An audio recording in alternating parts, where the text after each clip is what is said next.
Good day, it's Doug Farraway. Day 2 at the RBC Canadian Open, at least day 2 of our coverage for you, going all week long as we chase down the stories of this great Open at Hamilton Golf and Country. We wanted to get some perspective from the media because there will be media hordes here by Thursday covering this great Open. Scott Radley is, of course, with the Hamilton Spectator. Doug Stone with Stone Productions and working for CBS and produces golf programs on the Golf Channel. And I'm going to start with you, Doug, because you've been coming to Canadian Opens since what, Royal Montreal in '71? No, first one was 1971, Richelieu Valley. Lee Trevino beat Art Wall in a playoff. That was for CBC. And Trevino then went on to win, I think, 3 Opens that year.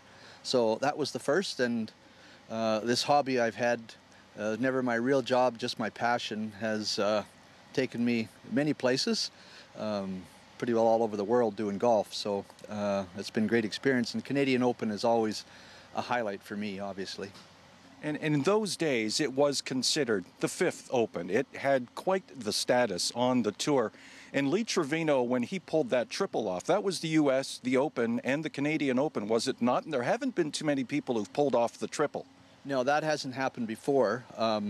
Certainly Jack Nicklaus, one of his things that he often comments about, that he laments, that he finished second 6 times, I think, in the Canadian Open, and he had it won at Glen Abbey once, missed a short 2.5 footer at 16 that would have secured that win. But yes, it was prestigious, and still is, obviously. Anybody's National Open is always something someone wants on the resume. Absolutely. Scott Radley from The Spectator. This is a pretty deep Canadian field. I believe 22 Canadians have qualified. 23 have qualified. Yeah. That's the 3rd highest total. And a lot of local guys, we had a chance to talk with a couple of them yesterday, but more squeaked in the final qualifying yesterday. Talk about, you've been to 3 Opens, all of them here in Ancaster at Hamilton Golf and Country. Talk about the impact of this very prestigious event on the local economy, on golf in Hamilton in general. Yeah. Well, people talk about the economy, and I'm sure there is an impact to it financially, but there's a bigger impact to people around here, and that is most of the time when Hamilton is shown around the country, what is shown is the steel mills and the gritty side of Hamilton. This is a whole different view that people get when they look in from around the country, and they see something that, of course, that Doug will tell you is considered usually by the pros after they've come here in the top 1 or 2 or 3 courses they're going to play all year, not in Canada, not in Ontario, in the world.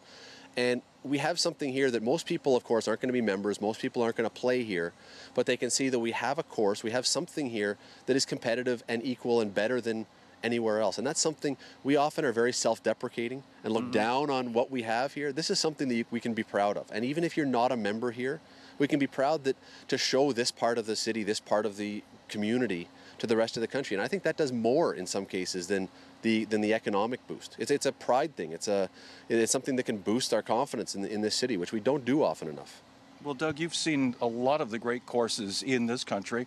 Where would you place Hamilton Golf and Country against the Richelieus and Shaughnessy's and Royal Montreals?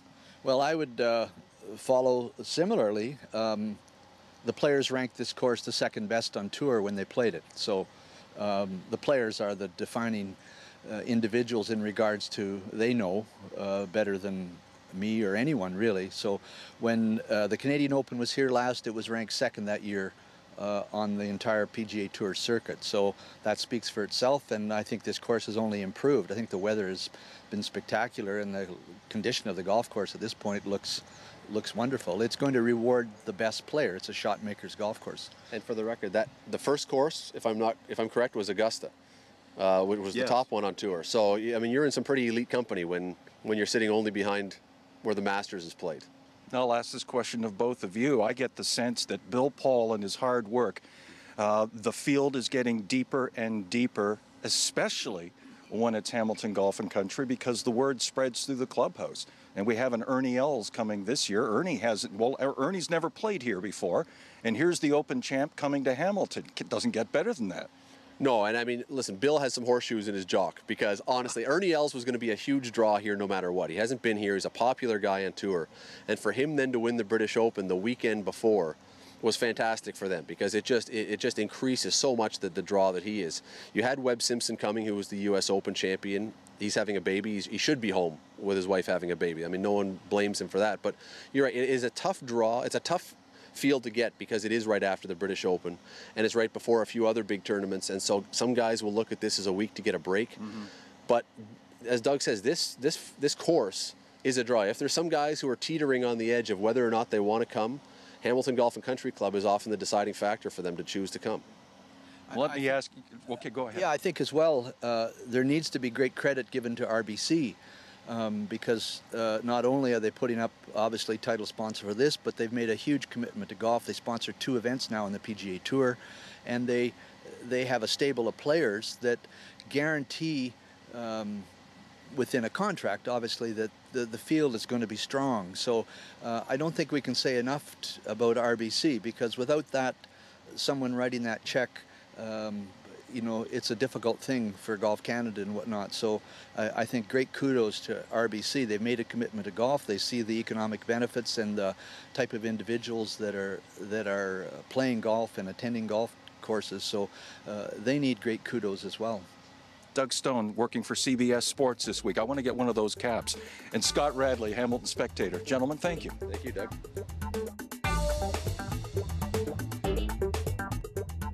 Well, this is going to be awesome, folks. You're going to see what a pitiful putter I am. WestJet RBC Putting Challenge. It's the media day, and I'm going up against, well, golfing media who actually spend more time golfing than doing media. This is going to be fun. Good to see you again. Graham, how are you? Good to meet you. Doug Farraway. Doug, nice to meet you. This is a putt that we would, definitely expect to be making. You don't make them all, obviously, but I mean, especially an uphiller, like this is a really good chance if this is a birdie putt. So. Oh, this is scary. Graham Dillette just popped in a 10-footer, heart of the cup, uphill. He described it. Bingo, he scored. I'll probably run it 3 foot past. Oh. So that's a pretty good stroke there. Thank you. Oh, I'll finish it. So Matt, I'm going to need you to teach Doug how to sink a 30-foot putt every time. Yeah, because I taught him yesterday how to do media interviews. On these putts, you just really want to have a nice loose grip. Yeah. Because it's all about feel here. The looser your grip is, the more you can get the feel for the speed. Nice and smooth. Matt was just telling Doug here, you just really want to have a nice loose grip. And the looser your grip while you're putting, the better chance you'll have of getting a good feel for What do you do about sweat in your left eyeball? Go in! Yeah. Good weight there. Yeah, good speed. We have a right-handed Okay. putts left. 2 not bad putts. To Canada. Good weight, I guess, on that one. Just missed on the 10-footer and got a tip. I'm going to use that tip.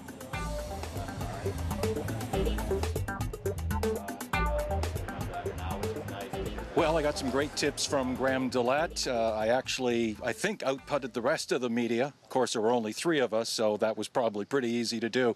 One of the facts about this Canadian Open, the RBC Canadian Open, is 23 Canadians in the field, and one of them, making it just yesterday, was young Christopher Ross, a member of Hamilton Golf and Country Club, and right now we're with his dad, Stephen Ross, who is a former executive director of the RCGA, owns a golf course, Oak Gables. But who cares about that? It had to be one heck of a moment when Chris got the word.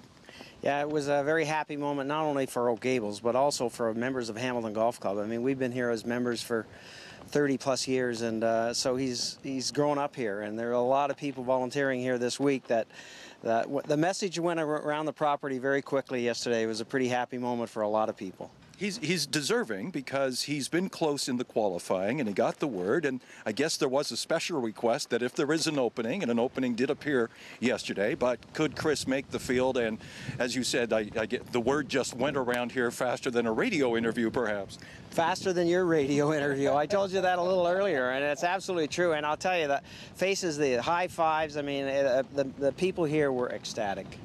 You've been a member here, I think the paper said forever.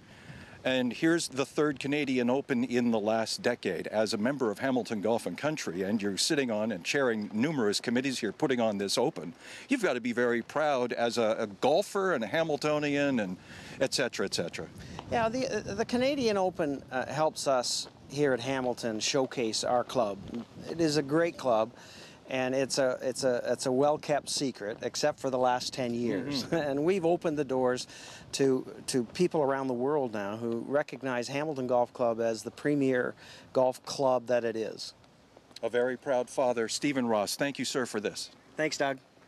Well, after chatting with a very proud dad, we caught up with the object of his pride, Christopher Ross, on the 11th during his practice round. And Christopher, a great story in the daily newspaper about how you got the word. Pick it up for us.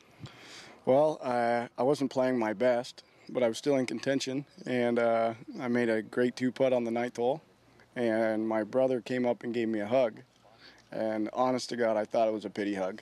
And you know, and next thing you know, I look up and one of the RCGA officials, Brent McLaughlin, is coming running down saying, hey, do you want a spot? I said, hey, what do you think? You know, I think it was a no-brainer there. As a Dundas kid growing up in this golf course, it's got to be the very big moment of a young golf career. It's one of my proudest. I mean, I love walking inside the ropes here. I mean, I love walking the fairways here with no ropes. So imagine if even one person is following me from Hamilton. Imagine 100 or 200, whatever it is. And also Oak Gables, I think it's very proud for both golf clubs, and I'm just honored to be a part of it. Your dad was saying it went around here like a buzz, like people started cheering when they got the word. I tell you, I walked yesterday, the Oak Gables members, Marshall number 10, and one of the Oak Gables members, Wilma Jepson, almost started crying when she saw me. And you know, it's just that right there that makes golf just worthwhile. You know what I mean? Just something like that. Just somebody so proud of you, somebody that's so behind you, somebody that's, you know, just loves you for what you do. Yeah. You know, it's just amazing.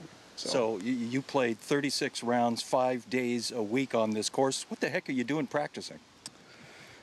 You have to know every nook and cranny. You know what? I'm just out here. I'm enjoying everything. You know, there's no place I'd rather be. I played all over the world, and I think this is one of the premier golf courses in the world. And so every time you play here is something different. Yeah. And, you know, I don't take 1 minute for granted here. So I just love being here every day. One of 23 Canadians in this field, Christopher Ross, thank you for spending time with us. Yesterday, we managed to catch up to Adam Hadwin. We're with Abbotsford, BC's Adam Hadwin, top Canadian, last 2 times at this Open, which means so much to Canadians. Yeah, it does. You know, it's the one time the PGA comes up to Canada, the one time that we get to show off our great golf courses, and of course the great talent that Canada has. And you know, I'm very fortunate to be that top Canadian, and hopefully this year not just top Canadian, but holding that big trophy as well. We were talking to Matt McQuillan earlier, and the pool of Canadian talent has grown tremendously, I believe, in the last 5 years. Yeah, absolutely. Couldn't agree more with you. There's so many great young players coming up. You're seeing the Canadian Tour. We've had, I think, 3 Canadian winners already, maybe more. You know, the crop of guys that we have on the web.com right now, and as well, you know, Graham and David playing so well on the tour. It's great to see, and there's going to be more for the next 5 years. So. The only thing I wish is that there were a lake on the 18th, because the day a Canadian does win the Canadian Open, a bunch of Canadians are going to come out and throw that person into the lake. Yeah, I can. It'll, you know, back here in Ontario, it'll probably be a nice refresher too after these hot days. But I don't know. Maybe we'll get doused in beer or something. That'd be a typical Canadian celebration, wouldn't it? How's your game been recently? How do you feel about going into this week at Hamilton Golf and Country? Well, if you look at the results, it doesn't look very good, but things are getting better. Things are progressing. I don't want to peak too early, so I've got lots of work to do in these next couple of days, but I'll be ready to go Thursday. All right. Good luck to you. Thank you. Okay, I think I won the putting contest, although we didn't have scorecards. That's it for day 2. Here at the RBC Canadian Open at Hamilton Golf and Country Club. Couple of tips, because the crowds are getting bigger every day. Please stay refreshed out here. It is very warm. The walking is very difficult. You know this course, up and down. Beautiful course. We're going to talk about that tomorrow. Join us at 5:15 every day this week, please, here on Cable 14 for our coverage of the RBC Canadian Open. I'm Doug Farraway.